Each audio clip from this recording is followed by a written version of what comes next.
freaking first cut. Golly.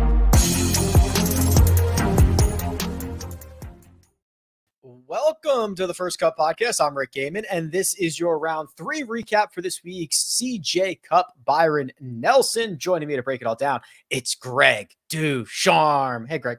The CJ CUP Byron Nelson. Very, very cool. Birdies are flying. You got to go low out here, Rick. You got to get after it. And boy, some of them did today.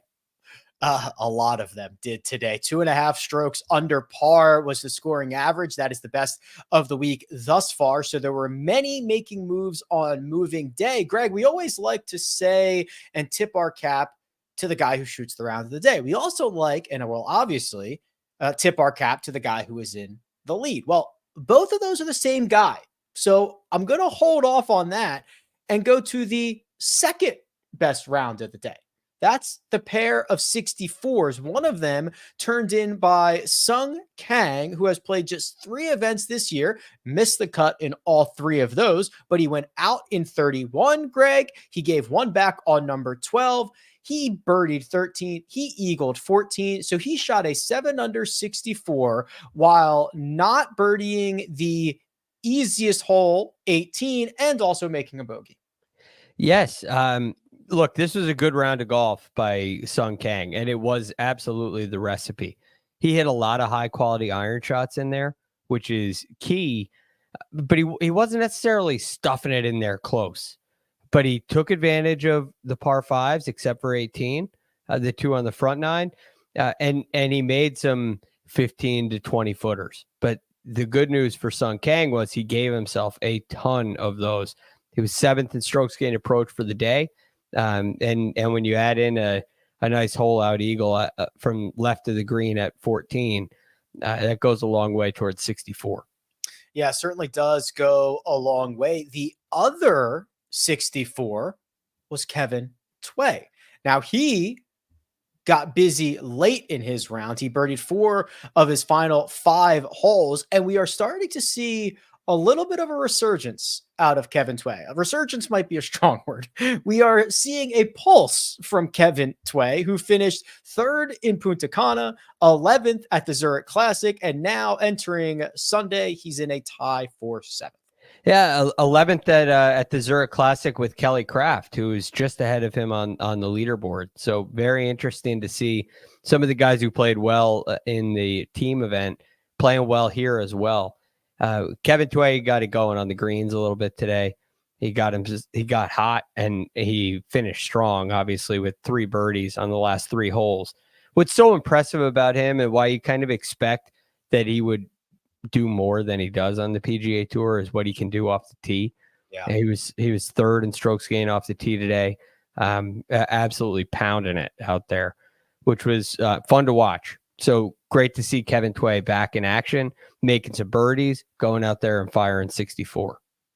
The problem for both Sung Kang and Kevin Tway is that they posted their 13 under and 14 under respectively early in the day, and everybody else just tracked them down. So Sung Kang is in a tie for 11th, and Kevin Tway is in a tie for 7th at 13 and 14 under. Just a quick notable here, Greg, because I want to get your thoughts on Woo Lee, who has gone 66, 68, 66 this week. He had a very let him cook Woo stretch where he made 6 consecutive birdies from 5, 6, 7, 8, 9, throw in 10. He actually made 3 bogeys today. So, I mean, he filled it up and it was a 2 pencil day. But, you know, Woo had a lot of expectations coming into 2024. We were going to get him on the PGA Tour for full time for the first time. He had a tied for 2nd, a runner-up finish at the Cognizant early in the year. He has not done much besides that. And he would be, and he was already penciled in as a pretty key part of that President's Cup team come this fall. What's the current outlook on Woo Lee? Well, he has a very clear skill set. And that's aside from charisma and class, but his skill set is very clearly his power and speed off the tee. I mean, the tee shot he hit at 14 today had 190 mile an hour ball speed. which is way up there. He's 124 mile an hour clubhead speed guy for the year on the PGA Tour. That is an elite skill set. But the thing that separates the men from the PGA Tour is what you can do with your approach play.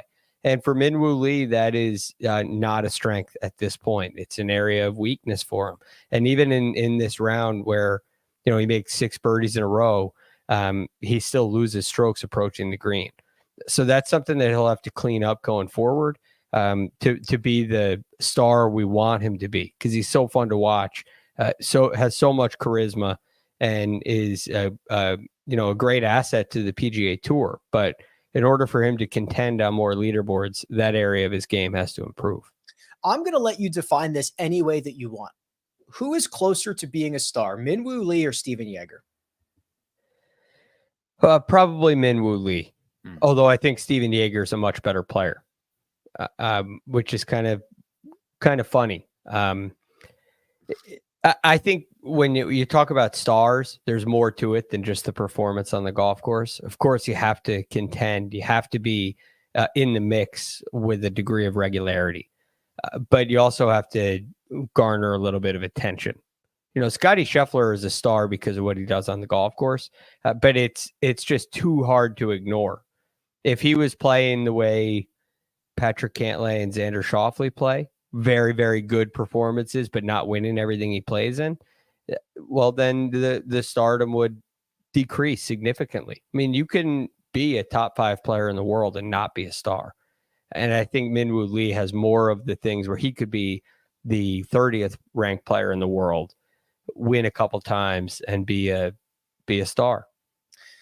The reason I bring up Stephan Jaeger is because he also shot a 66, which is a 5 under par round, same as Woo Lee. But the stat profile here is so interesting, Greg. We have been tracking Stephan Jaeger very closely all year long. He is the only golfer inside the top 20. Well, hold on. Let me back up. There are only 3 golfers inside the top 20 who are losing strokes on approach this week. Stephan Jaeger is one of them. He is the only golfer inside the top 20 and beyond that are losing both on approach and via the putter. So he is doing a lot of work off the tee. He's doing a lot of work around the greens. I don't know if that is particularly sustainable, but I also kind of think that even without some of his best stuff, he's in the mix. Yes, he's very good. And this round, he did gain strokes approaching the green today, but less than a stroke. Right. Less than 0.2 of a stroke. But at the same time, he hit 16 of 18 greens. So, I'm very curious about his stat profile, and perhaps Woo Lee falls in this category a little bit too, where they're driving it. I mean, Stephan Jaeger especially is driving it way longer. And that's that has unlocked these ceiling performances. That's what's unlocked contention, especially on these kind of longer golf courses. I wonder if they're just driving it into places where their iron play, it's difficult for them to gain strokes approaching the green. It would have to be electric in order to gain significant strokes in that category. That's just a theory. But when you see someone hit 16 of 18 greens and they're kind of middle of the pack in their iron play statistics, it's interesting. But at the same time, I think it makes it more sustainable as well going forward, if that makes sense. It's not like these are bad approaches. It's just not quite getting it close. Yeah, it's kind of one of those things like, here's the data, here's the stats. You can kind of interpret this however you want. I don't think there's a right answer. I think it's something to keep an eye on. We are going to go to the top of the board. We are going to look at the odds for who is going to win the golf tournament tomorrow.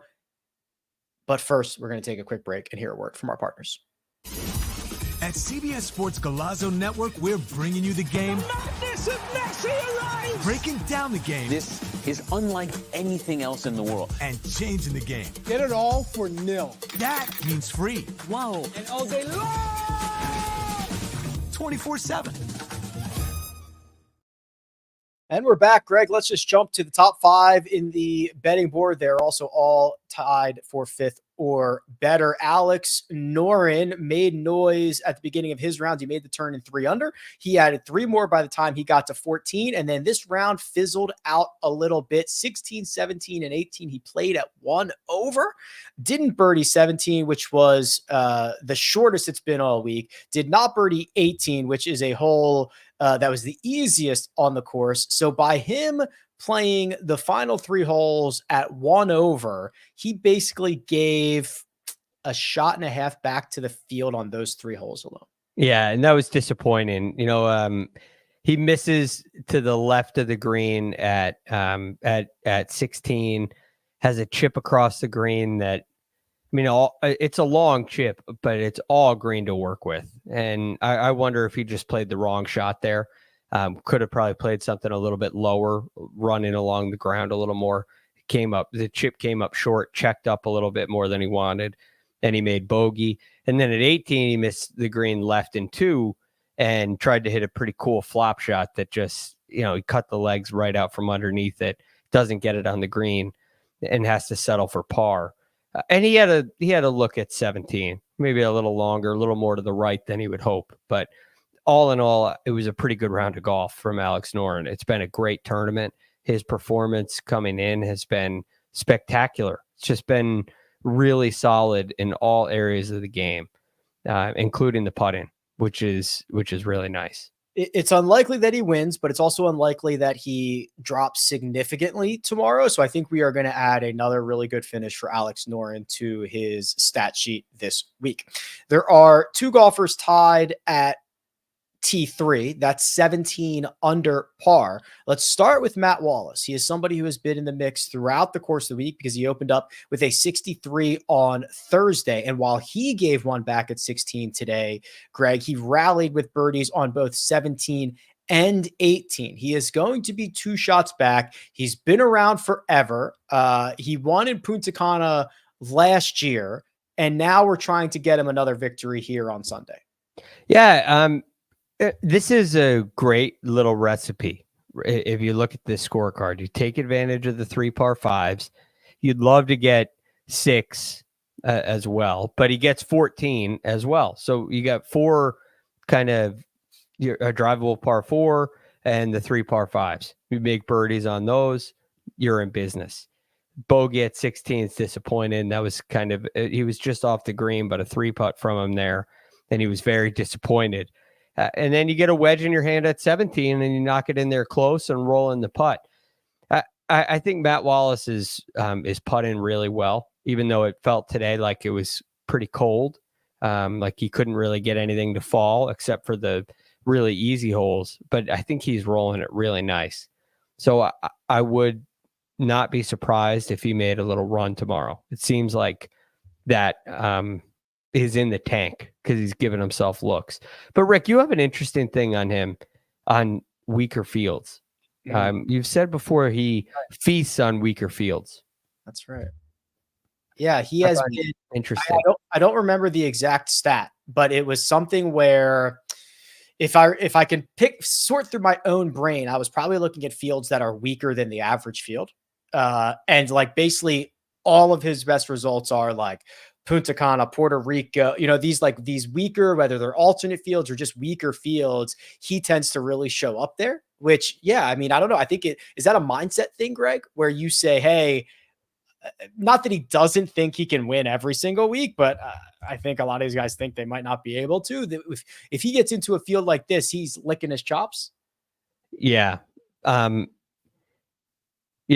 look at Matt Wallace and I think he's so talented. And I kind of expected a better run on the PGA Tour, but this is a DP World Tour player, right? And all of a sudden, on the DP World Tour, he can be a star, and that's what gets you to the PGA Tour. But when you get to the PGA Tour, fields are stronger. Maybe, he looks a little better than he really is, and so all of a sudden you get into DP World Tour type fields. And you're a star again. So I don't know how to quantify that. It doesn't make a whole lot of sense. It feels like he underperformed the PGA Tour from his talent level. and what you see him do in these kind of fields, you'd think he has the game to step up in some of the big boy events as well. Yeah, it is interesting. Something that we'll keep an eye on as we continue this season. Now he is in at 17 under. Ben Kohles is also in at 17 under. He has gone 65, 66, and 65 this week, Greg. He was number 1 in the Korn Ferry Tour standings last year, so he gets promoted. That also gets him into the U.S. Open, I believe. I did not know that. Number 1 on the Korn Ferry regular season and final points or whatever gets into the U.S. Open. I didn't know that either. Yeah, that's a thing. So Ben Kohles is in. 2024 has not been the year for Ben Kohles at all. And now he's trying to break through here. Yeah. And one week like this it can keep you on the PGA Tour instead of going back to the Korn Ferry Tour, which is where he's headed. If he doesn't put together a great performance like he did today, tomorrow. He's got to put another one of those up tomorrow. But this is another one of those. You look, he plays the 4 par 5s in 4 under. He gets number 6. Oh, he didn't get number 6. Well, he hit a couple of really good wedges at 3 and 13. Hit a couple in there close, which was a huge asset to add to the bonus of playing the par 5s 4 under, which is just awesome. But he was great with his iron play in this round. He was second in the field in strokes gain approach, hit a number of shots inside of 6-7 feet, and even missed some opportunities, 8-10 footers. So this was a high quality round. And of the guys near the top of the leaderboard, he kind of looked the best. Jake Knapp was smooth. Matt Wallace looked frustrated at times. Taylor Pendrith, we'll get to him in a little bit. But Ben Kohles looked rock solid today. And it seems like a couple more of those putts falls, and he had 62 in this round pretty easily. The guy sitting in solo second was the guy who put himself on a very exclusive list. That's Jake Knapp. He along with Tiger Woods and Scotty Scheffler were the only 2 golfers to open up 64-64 at the Byron Nelson in its history. Now, Greg, this wasn't a bad round. It was a 67. It was a fine round. He beat the field average by a stroke and a half, and he spread his birdies out 1, 5, 14, 18, all pars otherwise. What'd you see from Jake Knapp today? I saw a very solid performance. A couple of loose tee shots. Number 9, for instance, the par 5, the only par 5 he didn't get today.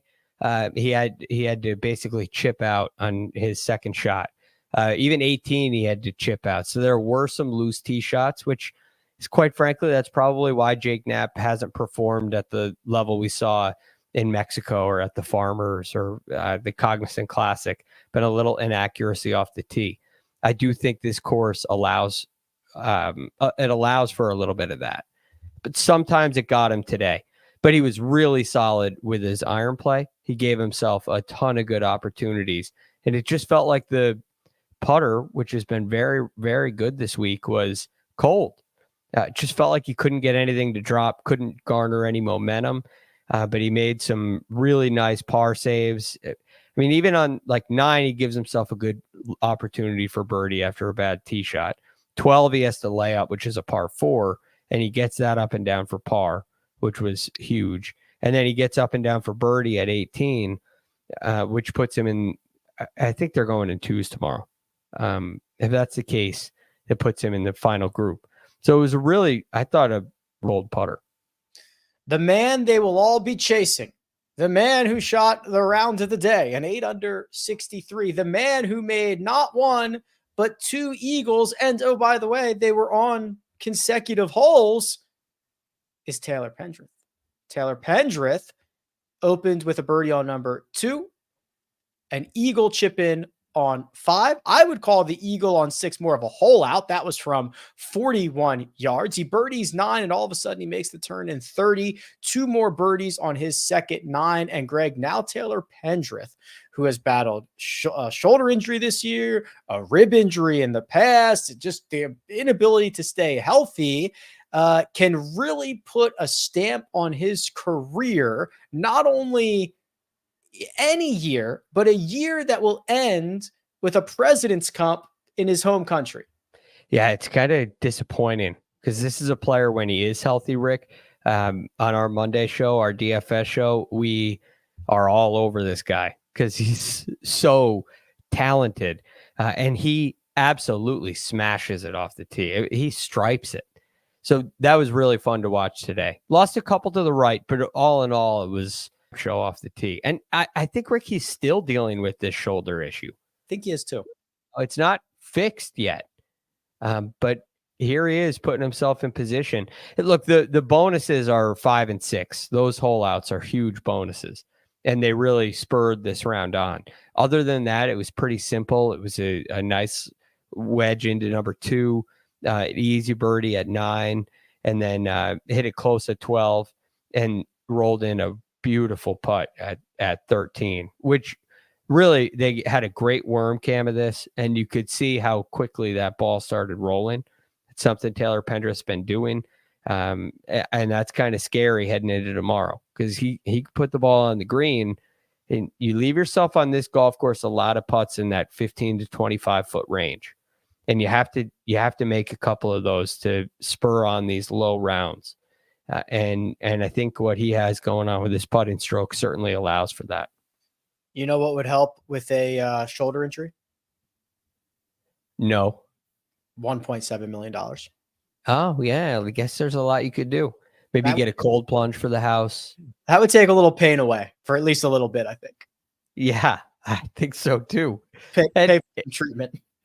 It would be huge for him. You know what else that would help with, Rick? What's that? That event in Canada at the end of the year. Tell you what, man, help for that. At this pace, with the way the Canadians are playing, that's going to be an all-Canadian team. It kind of feels like it should be. Well, I wonder who's like the 12th best Canadian in the world. How deep would we have to go to fill that roster? Well, where would like Adam Svensson be? Yeah, he'd be like 7, right? So we've got Corey Connors, Taylor Pendrith, Adam Hadwin, Nick Taylor, Mackenzie Hughes. Mackenzie Hughes. We're at 6 already. Mike would probably be like 12. Who would be 12? Michael Gligic. Oh, okay. Yeah, you're probably in that range. You got Roger Sloan. Sloan is 8. Okay, we've got 8 of them now. Oh man. Does the OWGR have a by country thing? Yes, they do. I can walk you through this. Why not do it on air? I got it. Except it's a very old, like the website. They updated the website. Okay, here we go. All right, so we named 1, 2, 3, 4, 5, 6. We have the top 6. Sloan is pretty far down there, and Gligic is even farther. So we missed Ben Silverman is 131st in the world. Okay. Aaron Cockerell is 218. Miles Creighton, Stuart McDonald, Wilson Bateman, Roger Sloan. I had none of those. 3, 4, 5, 6, 7, 8, 9. Yeah, so that would be your President's Cup team of all Canadians. Okay, so we're probably not going to get all Canadians. I would say not. No. Right, you're still going to get your Tom Kim, and Sung Jae Im has to be on the team. Jason Day, and Woo, Adam Scott. Yeah, you got some Aussies. It'll be tough for some of those Canadians to make the team, but I think they have a pretty healthy group of 5, 6. But a Pendrith win would really help with that. They're doing a good job. Very. Let's see what Vegas thinks about the final round at the Byron Nelson. I think it's close at the top. It is. Pendrith is the favorite, 1-shot lead, plus 190. Jake Knapp, a shot back, plus 240. Wallace, plus 650. Ben Kohles, plus 900. Alex Noren is 14-1. Ben On is 28-1. Kelly Craft is 50-1. That's everybody in the top 5 plus Ben On. Here's the hard thing is, if you go down to like Alex Noren, right? Who, Rick, I know he was on your betting card as a winner. Yeah, it's kind of a pickle for me now, right? He's like, I think he's probably too far back, but I'm not really ready to abandon him. So what I feel the same way. So what do you think is the winning score? If Noren can win, it needs to be 23 under, I think. Right. Okay. So Noren could go shoot 8 under. Yeah. It would be a pretty wild round, but it's very possible. I mean, yeah, exactly. It's what Pendrith did today. He'd have to be 3 better than what he did. I mean, it would have to be pretty, or you'd have to get significant help from Pendrith and Knapp. So let's say Pendrith and Knapp struggle. I still think 23 is in the cards. I mean, for Wallace or Kohles to go shoot 6 under, or you add Knapp in there for him to shoot 5 under, for Pendrith to shoot 4 under. Like one of those guys is going to do that, I would think. Right. One of those 4. Right. So I think 23 is the number. I think Noren can get there. I don't think anybody beyond Alex Noren can get there. So you're basically looking at Pendrith, Knapp, Wallace, Kohles, Noren as the guys with a real chance to win. And if it gets to like 24 or 25, it's probably just Pendrith or Knapp. And that's kind of the camp that I sit in. This is Jake Knapp's second win tomorrow. I think I agree with that. I mean, it was a pretty, I think Josh said it in the chat. The right word for it was a professional round. It clearly wasn't his best stuff, but he beat the field average. He kept his position. He made a couple of birdies late to stay within arm's reach and get into the final group. I think he is probably I think kind of our discussion we were having earlier. I think Alex Noren is like the best player at the top, but I think Jake Knapp is probably the most talented. I mean, Pendrith has a ton of talent too, but I think that there's a really Pendrith chipping in for Eagle twice. Like, I mean, it feels like Knapp's going to win this. Hard to replicate. I mean, Knapp leads the field in approach for the week. You feel like he can kind of get away with some of his errancy off the tee, which he struggles with. I mean, I've heard some people in the industry say the short game is a little bit of a weakness, but he hit some, like the shot he hit at 14 was unbelievable. I was going to say the only short game shots I saw him hit today were all great. He is also, I gotta look this up because I think his bunker play is unbelievable. It may have changed since, he was the talk of the town earlier in the year. But let me pull up this. I'm going to jump over to his profile too. Let's see here. What do you look at? Sand saves? I got sand saves here. Yeah. What do you got for sand saves? 37th in sand saves, 60%. Okay. So this fell off. There was a time during this year. Yeah. He's 35 of 59. Oh, here you go. Proximity to hole from the sand. He's first. He averages 6 feet 2 inches. So he started missing some putts. There was a time when he was like 17 of 19 in sand saves. It's just a joke. That was probably unsustainable. Yeah. Still pretty well. good. His putter fell off a little bit for a few weeks.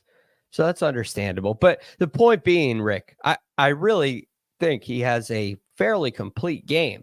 And the one weakness that I would say he has is he can get a little loose with some tee shots. But I don't think that's a big penalty here. We'll see. And we'll be back to discuss it. Let me put a bow on 2 things we talked about earlier. So I could not find the exact thing that I wrote up, but I did find a tweet about Matt Wallace that I sent out. So I sent this out the Mexico Open. Basically, for the Mexico Open field, Wallace was first entering the week in strokes gained per round against weak fields, below average fields, and he had 5 career worldwide wins against those fields. So that was that nugget. And then the other one is they changed this a couple of 2 years ago, but now I did confirm it's the USGA that gives the exemption to the guy who wins the Korn Ferry points, both the combined, both regular season and playoffs. Winner of it all. Pretty cool. One other thing, it is not twosomes tomorrow. It is threesomes. I feel like we're doing PTI corrections. It is threesomes, Pendrith, Knapp, and Ben Kohles in the final grouping. Split tees. Split tees. 11 a.m. Eastern to 1 p.m. Eastern. There's some weather coming in tonight. I wonder if there's more weather Sunday night as well. Interesting. Okay, cool. Well, we will be back Sunday night, hopefully, I imagine, with the conclusion of the Byron Nelson. For now, big thanks to producer Josh.